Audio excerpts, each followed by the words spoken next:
Más temprano les contábamos que Internet está cumpliendo 50 años. En este marco, ¿cómo han cambiado las cosas, los nuevos desafíos que presenta esta revolución que parece no terminar y que le perdemos un poco el hilo porque es tan cotidiana, tan cercana a nosotros y tan día a día que realmente nos cuesta o le perdemos la perspectiva? Justamente para hablar de todo esto es que recibimos hoy a Óscar Robles, CEO de la CNIC, el Registro de Direcciones de Internet de América Latina y el Caribe. Bienvenido. ¿Cómo le va? Muchas gracias, muy bien. Bueno, ¿50 años de qué? Porque hoy conversábamos con Humberto de que uno tiene como una memoria más reciente del uso de Internet o la llegada de Internet a nuestras vidas. Correcto. Se cumplen 50 años del primer mensaje de datos que se envía en una línea convencional, una línea telefónica en aquel entonces.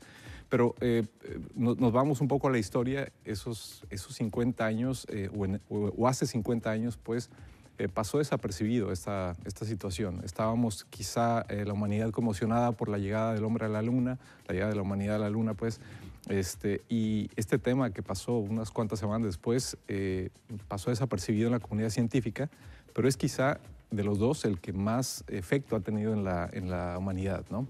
Ha modificado nuestras vidas de manera significativa. Y los próximos días vamos a estar viendo algunas organizaciones, entre ellas la CNIC, celebrando ese acontecimiento, 50 años del primer mensaje de datos, que hasta entonces los mensajes se transmitían vía telefónica, voz analógica, y ahí se demostró una teoría de enviar datos a través de líneas telefónicas, ¿no? Algo inédito para la ocasión y que hoy lo hacemos de manera inadvertida a cada instante, ¿no? Ese inicio quizá no se le dio la importancia que terminó teniendo. Sin embargo, se siguió trabajando en Internet y desarrollando. ¿Cómo fue ese proceso? En grandes líneas, ¿no? Porque en realidad uno desde la ignorancia se pone a pensar y puede reconocer muchísimos cambios. A nivel general, entonces, ¿qué ha pasado en estos 50 años? Correcto. Después de que se da esa incepción en la comunidad científica, pasa a otras universidades dentro de Estados Unidos. Ese primer envío de paquetes se da entre un par de universidades, UCLA y Stanford, la Universidad de California en Los Ángeles y Stanford, y eventualmente se van conectando más universidades. Primero en Estados Unidos, eventualmente empieza a haber otros esfuerzos similares en Canadá, en Europa, en Japón, y empiezan a tener sus propios protocolos, sus propios estándares de conectividad. Cuando esto empieza a tener mayor masa de universidades conectadas, empiezan a establecer estándares, que es justamente los estándares que nos acompañan hasta hoy. A mediados de los 80s se establece el estándar que hasta hoy nos acompaña para conectar los dispositivos y que ha permitido toda esa interoperabilidad a través de las redes de los países. Y bueno, se vinieron algunos otros hitos en el despliegue de Internet. Primero, cuando Estados Unidos deja de apoyar desde el punto de vista científico académico, la National Science Foundation deja de financiar todo este despliegue para pasar a un ámbito más comercial. Es cuando empieza a haber proveedores de acceso comercial. Entonces, cambia ahí el enfoque. Y es cuando nosotros empezamos a ver algunos otros desarrollos al mismo tiempo en Suiza, en el CERN, estos que desarrollan el acelerador de partículas. En ese momento habían desarrollado una tecnología para compartir texto o compartir recursos de manera mucho más simple, ¿no?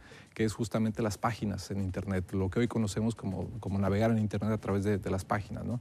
Eso se diseñó a finales de los 80s y principios de los 90s y dio paso, pues, a la comercialización y masificación de Internet, la explosión de Internet con los ISPs comerciales, con la posibilidad de que nosotros como usuarios finales, estudiantes, pudiéramos tener acceso a una red que antes estaba un poco limitada y vedada, pues, para la comunidad científica, para la comunidad un poco más sofisticada, ¿no? Eso ocurrió entonces a finales de los 80, principios de los 90. Correcto, correcto. A diferentes tiempos en diferentes países. En América Latina se dio a finales de los 80s, en la comunidad académica primordialmente. Brasil, México, Argentina, Chile fueron quizá los pioneros en la región.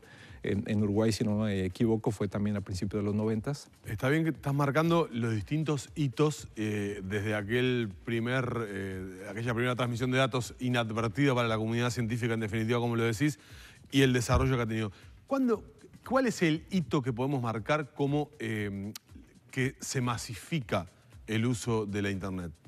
A mí me parece que es justamente esa tecnología que inventan en Suiza, en CERN, el científico conocido como Tim Berners-Lee, porque permite masificar el uso y permite hacer un uso mucho más simplificado de lo que hasta entonces era Internet. Porque hasta entonces, quienes teníamos acceso a Internet, teníamos una terminal con unos caracteres que no te decía nada, tenías un indicador en la pantalla que te decía, dime lo que quieres que haga, ¿no? Y uno tenía que conocer cierto lenguaje para transmitirle a la computadora donde estaba conectado, qué quería hacer, ¿no? Entrar a un sitio de conversación, bajar un recurso, leer una tesis, pero era todo muy limitado, no había amigabilidad en ese ambiente, ¿no? Y es justamente con la creación de esta tecnología, con las páginas de Internet, con el hipertexto o la hipermedia, como se conocía en aquel entonces, que le permite a cualquier usuario común el tener un menú, el poder visualizar una posibilidad de opciones, el dar clic, el navegar, profundizar, conectarse a otra página. Los buscadores también hicieron mucho por esa masificación. En aquel entonces hablábamos de Altavista, Yahoo, algunos otros directorios que no eran propiamente buscadores. Y después vino Google, pero en una segunda generación de buscadores, buscadores mucho más potentes, mucho más amplios que lo que existía en aquel entonces. Esos inicios tan complejos, a uno le parece que es lo que le ha dejado reticencia a mucha gente que ya mayor intentó, y recuerdo que en aquel momento había que tener un conocimiento hasta de determinadas teclas del teclado que ya de por sí eran difíciles de poder presionar al mismo tiempo. Claro. Y como que me pareció genial el término de lo amigable que se fue tornando después hasta llegar a ser algo de una utilización absolutamente cotidiana. El registro de direcciones de Internet de América Latina y el Caribe, ¿exactamente qué es? Es un lugar en donde absolutamente todas las direcciones se encuentran registradas. ¿Cuál es su cometido? ¿Cómo funciona? Correcto. La ACNIC es una asociación internacional sin fines de lucro establecida aquí en Uruguay desde 2002 y tiene como función permitirle las direcciones IP, los números que utilizan todos los dispositivos en Internet, a todos los operadores de telecomunicaciones en la región, a todos los ISPs, a todas las oficinas, las universidades que quieran conectarse a Internet, y lo hacemos desde aquí, desde Uruguay. No es que tengamos una sede en cada país en la región, sino que está solamente en Uruguay. Ajá. Hay 5 en el mundo. Hay uno en América del Norte, otro en Europa, otro en África, otro en Asia-Pacífico y el de América Latina que se encuentra justo acá en la Rambla, ¿no? Entonces, algunos ven el edificio y ven la casa de Internet de América Latina y el Caribe y creen que ahí llegan los enlaces internacionales, los cables, las fibras, pero no, ahí solamente tenemos este registro computacional de las direcciones que tiene Antel y que le asigna a todos nosotros que utilizamos sus servicios, que le asigna a Claro, que le asignan a Telefónica, que le asignamos a Claro en Chile, a Telefónica en Argentina. ¿Y se cuantifican? Es decir, ¿se pueden cuantificar? ¿Se puede saber cuántas direcciones IP hay, por ejemplo, en el Uruguay específicamente? Correcto. No tengo el dato, pero es fácil identificarlo en la página del ACNIC, pero en toda América Latina, por ejemplo, tenemos 300 millones de direcciones IP, 300 millones, pero es un tema importante porque finalmente habemos 600 millones de personas, ¿no? O 650, dependiendo a quién le pregunte, ¿no? Pero eso significa que no hay direcciones IP, no va a haber direcciones IP para conectar a todos cuando logremos conectar a todos, ¿no? Y es uno de los temas... Porque es finito. Es finito el número de direcciones. Cuando definieron estos estándares que les comentaba a principios de los 80s, había 1000 computadoras conectadas en todo Internet, ¿no? O lo que se conocía como Internet. Entonces, uno de los inventores de estos protocolos, Vint Cerf, que ha estado por acá en algunas ocasiones, él diseñó que 4.000 millones de direcciones IP iban a ser suficientes porque había 1.000 millones de computadoras conectadas. Y decían, esto va a ser suficiente, esto va a alcanzar sin problemas. Bueno, la realidad es que 15 años después ya estaban identificando que eso no iba a ser suficiente. Los teléfonos inteligentes cambiaron mucho las perspectivas, ¿no? Correcto, los teléfonos inteligentes, pero además hoy tenemos un tema que es el Internet de las cosas. Todos los dispositivos que hoy utilizamos como los wearables, la industria 4.0, Smart Cities y todos estos dispositivos que controlan la movilidad urbana, el tráfico, las cámaras, llegan a estar conectados, pero además llegan a tener sensores, múltiples sensores, y cada uno de esos sensores requiere de una dirección IP, de una dirección en Internet. Ahora, después que una dirección IP no es utilizada, ¿no?, durante mucho tiempo, voy a poner un ejemplo, voy a preguntar una burrada, pero lo voy a llevar a casa. En casa seguramente más de una de las personas que nos ve debe haber algún ordenador que no se utiliza más, computadora que no se utiliza más porque es vieja, porque se dejó de usar, porque lo que fuere, ¿no? Y anda ahí y no se sabe qué hacer con ella. Sí. Pero tiene una dirección IP, la tuvo en su momento, pero no va a ser utilizado nunca más.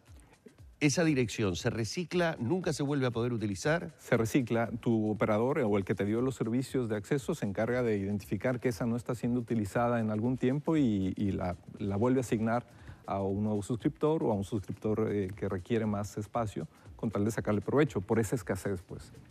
Está bueno entonces guardar porque de repente eso, de acuerdo a lo que nos está diciendo Oscar, cuando sea necesario uno puede hasta comercializar su IP, ¿no? Ya se le está ocurriendo negocio. No es posible. Ya está haciendo ¿Por qué las no es IP, posible. ¿por qué las IP son finitas? Porque había que poner un límite en el paquete de datos.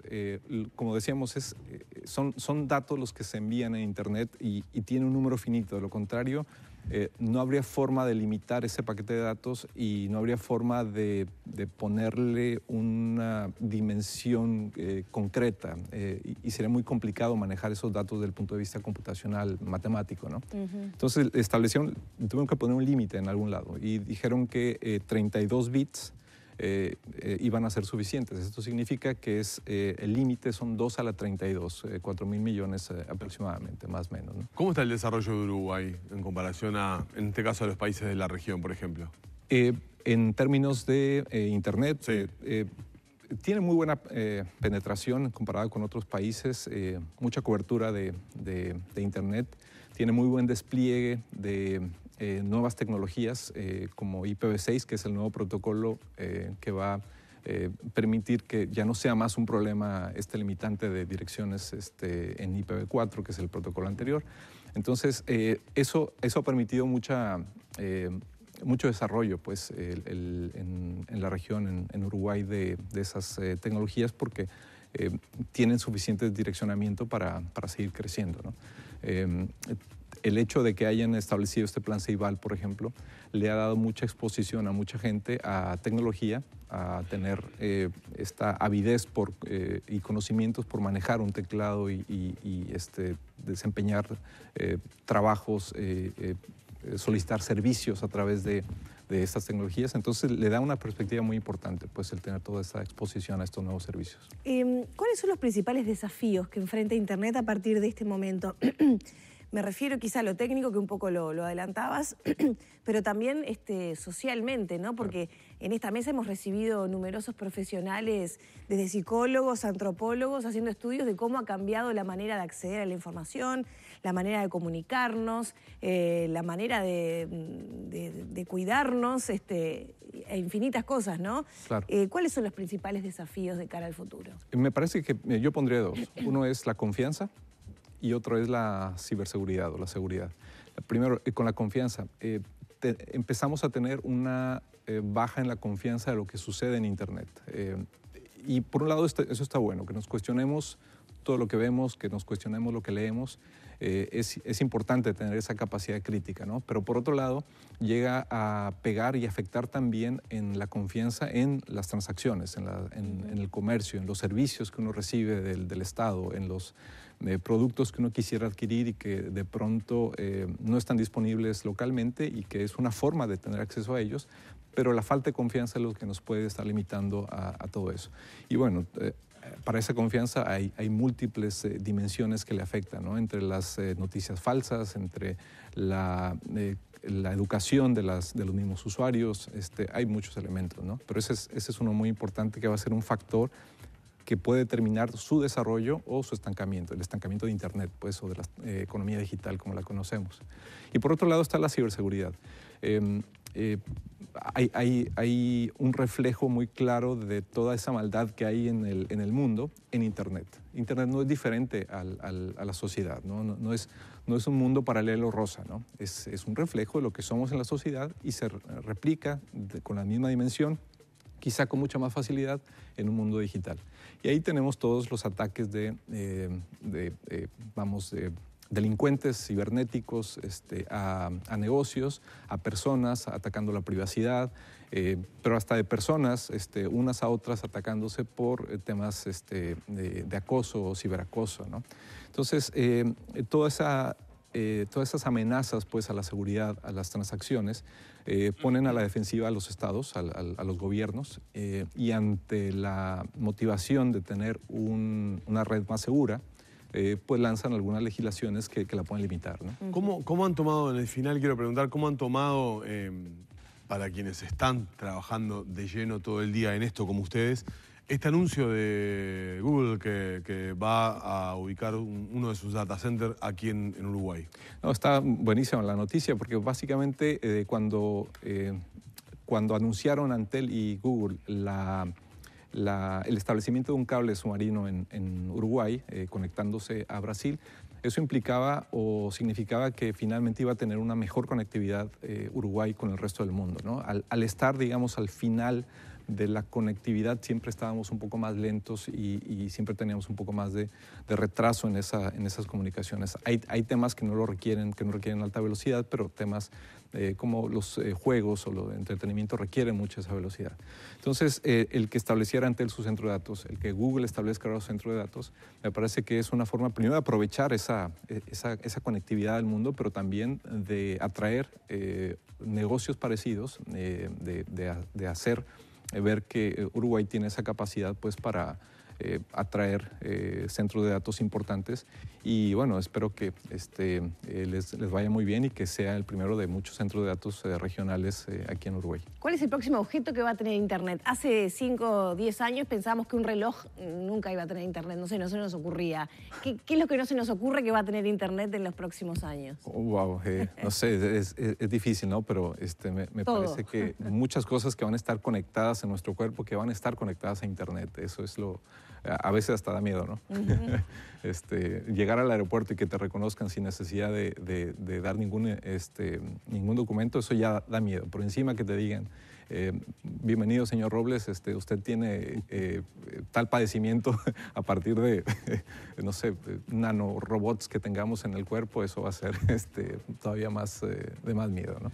Vamos a agradecerle mucho a Óscar Robles, CEO del ACNIC, estos minutos en la mañana de Arriba Gente, en la que hemos estado hablando de estos 50 años de Internet en el mundo. Muy amable, muchísimas gracias. Muchas gracias a ustedes por la invitación. Bien, cerramos por aquí la entrevista junto a Óscar Robles.